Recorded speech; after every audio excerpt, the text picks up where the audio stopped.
Bismillahirrahmanirrahim. Alhamdulillah Rabbil Alamin. Allahumma salli ala Muhammad wa ali Muhammad. Assalamualaikum warahmatullahi wabarakatuh.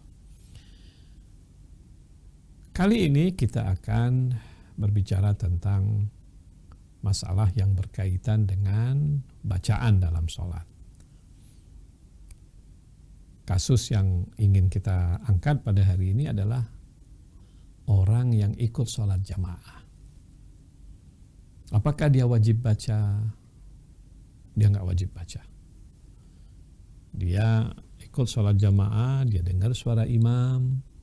Kalau sholat maghrib, isya dan subuh, atau dia tidak dengar suara imam ketika dia sholat zuhur dan asar. Sebagai seorang jamaah dalam sholat jamaah tersebut, sebagai seorang makmum dalam sholat jamaah tersebut, dia tidak wajib baca. Itu jelas.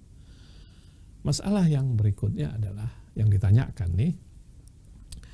Ada seorang makmum ikut imam, dia tidak tahu imam ini di rakaat ketiga. Dia masuk, imam di rakaat ketiga, dia pikir di rakaat pertama. Misalnya gini, sholat zuhur misalnya kan. Sholat zuhur, dia berjamaah, dia masuk jamaah, kan nggak ada suara imam baca. Dia masuk rakaat 1, imam rakaat ketiga. Imam rakaat ketiga kan si makmum ini, dia rakaat pertama kan dia merasa wajib baca surah, dia wajib baca Fatihah, wajib baca surah gitu. Sementara imam hanya membaca tasbih saja. Rakaat ketiga dan keempat kan ikhtiar, imam punya pilihan antara antara baca tasbih dan Fatihah. Dia bertanya, gimana nih sholat saya ini? Imam rakaat ketiga dan keempat baca tasbih, saya rakaat 1 dan 2 seharusnya baca Fatihah dan surah. Tapi saya nggak baca apa-apa. Saya cuma diam aja. Sampai imam ruku, saya ruku. Imam sujud, saya sujud. Imam naik lagi untuk rakaat keempat, saya rakaat ke-2. Begitu juga. Saya tidak baca apa-apa. Sampai terakhir imam salam, saya naik rakaat ketiga dan lanjut rakaat keempat. Saya tidak baca surah Al-Fatihah dan surah pendek sebagai makmum yang ikut imam pada rakaat ketiga dan keempat. Itu sah nggak saya punya sholat ini? Karena saya nggak baca Fatihah kan, saya nggak baca surah juga. Nah, itu kira-kira pertanyaannya. Kita lihat ya, dalam kitab Al-Istifta'at Al-Jadidah yang dari Sayyid Ali Khamenei. Saya bacakan bahasa Arabnya biar Anda juga ikut menyimak. Lau kana imamul jama'ah fi raka'ati tsalitsa aw rabi'ah.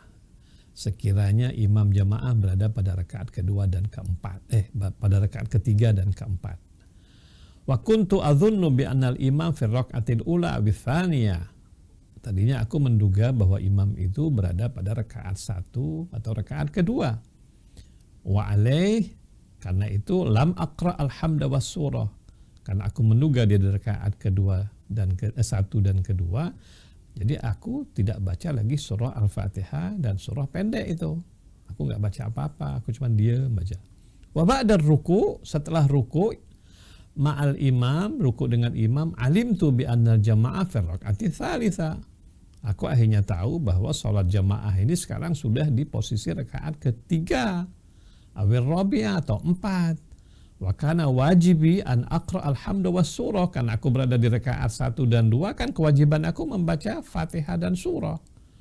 Fama huwa taklif ya syar'i, bagaimana kewajiban aku dalam syariat ini, dalam hal ini gimana nih kewajiban aku, sah nggak sholat aku? Kan aku tidak baca Fatihah, aku kan tidak baca Fatihah dan surah. Oke, bagaimana jawaban Rahbar? Beliau berkata, la syai'a alaika wa jama'atuka wa salatuka sahihatain fi mafrudis su'al. Jawaban beliau, la syai'a alaika, enggak apa-apa bagimu. Maksudnya sah-sah saja sholatmu. Wa jama'atuka wa salatuka sahihatain. Sholatmu berjamaah itu sah. Sholatmu sah, sholatmu berjamaah itu juga sah, tidak perlu engkau khawatirkan. Fi mafrudis soal, jadi dalam pertanyaan di atas ini, kasus kamu di atas ini, maka sholatmu sah, jamaahmu juga sah, engkau mendapatkan fadilah jamaah, sholat kamu juga sah, walaupun engkau terlambat masuk rakaat ketiga dan keempat, sebagaimana yang tadi diuraikan. Mudah-mudahan bermanfaat. Wassalamualaikum warahmatullahi wabarakatuh.